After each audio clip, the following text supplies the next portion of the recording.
Politics update. Thank you very much for tuning in. Let's watch this video and I'll be back with the rest of my comment. KFC is one of our popular brands of fast foods. Now, when you go to KFC, they will say to you, add hope. Now, add hope. You give R2, and they're saying you are adding hope. You're going to be taking care of children and starving kids and what have you. And that's a good thing, But it's a donation. So whether it's R2, it's your R2. So you can decide whether you'll donate it or you won't, right? Maybe you want to give that R2 directly to the kids that they're talking about.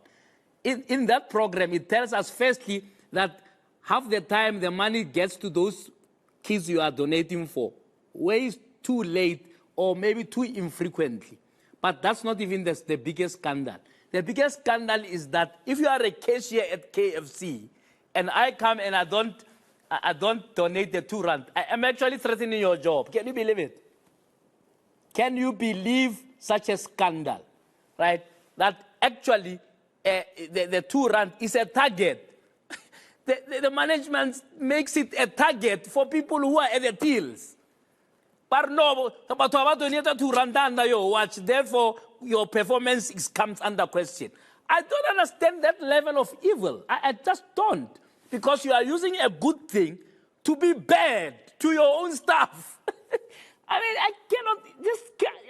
I can't believe it. I was truly dumbfounded that such a thing is even fathomable. Because in fact, I was saying just recently that why don't McDonald's and Nando's do the same thing? Where they actually create a program where you can donate, and so that they don't throw away food and what. They also, channel some of their profits to the communities who are dying eating their food. But remember, this is not healthy food. Let's just start there. So at least this thing, once you'd have said, at least they are planting back something, And no. We had people, of course, they were afraid to be seen on screen saying, hey, we're in trouble here. Please save our jobs. So people are saying, hey, maybe we must donate the R2 just to make sure these people don't lose their jobs. KFC, this is a shame.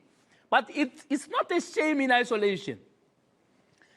And please, anybody who's head of CSI, just gather around a little bit.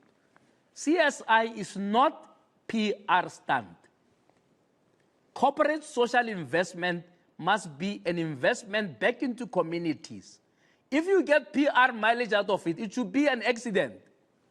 You can't then create a fake CSI so that you can get publicity.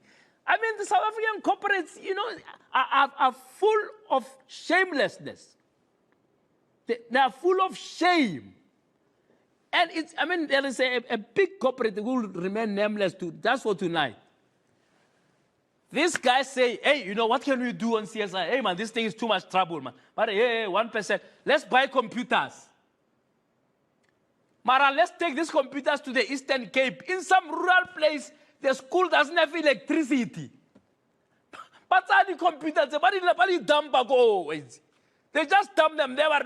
We've given this school 100 computers, which have not been opened by anybody for a year. They gather dust. You get there and say, hey, Barry, MTN or Vodacom or what are the others, Cell C or whatever, have donated cell phones where there's no tower. Eh? They have these donated computers where teachers themselves can operate them because there's no electricity. But what happens at the end of the year? Barry, the foundation has donated 100 computers, to Kofi Mvaba. And then the CEOs will be talking big English in these banquets. When they are talking nonsense, when they are talking rubbish, because first of all, they have not consulted those communities about what their needs are. Then they go and create in the midst of poverty. And I saw a fella computer center. It's a very king. So when I saw this thing of KFC, no, they are in good company. Corporate South Africa is rotten to the core when it comes to corporate social investment. Because by Berikisa has publicity. You know, a few years ago, not so many, not a few years ago, but let's say 2007, I was part of a team that was dealing with CSI in education. Now, this one is even a bigger scandal. We talk to principals. The principal about, hey man, so now what do you need? What can we bring? Can we bring you a budget of education? Hey, the principals, but hey, don't bother. Don't bother, Gauri. Ha, ESCOM or some corporate, resign a big check. The Department of Education cuts our budget, but ESCOM by card. Now, ESCOM is going to be there because they are, and it's not particularly ESCOM, but whatever corporate. Because their CSI is a gimmick, it will run out. It depends who's the head of CSI. If the head of CSI, hey, CSI to next week. And we're not more way to more, but feed 2 million for this year. Next year, you'll retire. And then the Department of Education adds salt.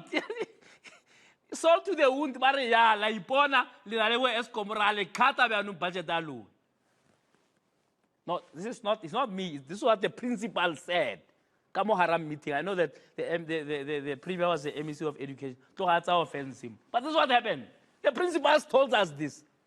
It shows you chaos in the CSI space.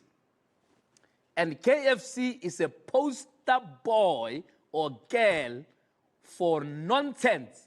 Okay, my first question is, why do you make a donation the responsibility of your employees? You want us to start asking questions that probably the money that you are collecting is not really going to the orphanages. It's going to your own pocket. KFC must stop abusing their employees. If they are not reaching the target, take the money that a South African have given you and you add on top of that money and go and give to the orphanage. Since when the donation has got a price tag to say that your employees must reach a target, and if they are not reaching that target, you give them a written warning. Let me use the word allegedly because it's something that I've heard from one of their employees. KFC never came out to say the statement it's false. They just allowed this news to spread. They must stop abusing employees. You want us to start thinking that maybe those donations probably are doing it for tax exemptions. They must stop these things. Stop abusing or mistreating their employees. It's wrong. Please subscribe, like, and share. We will see you in the next video.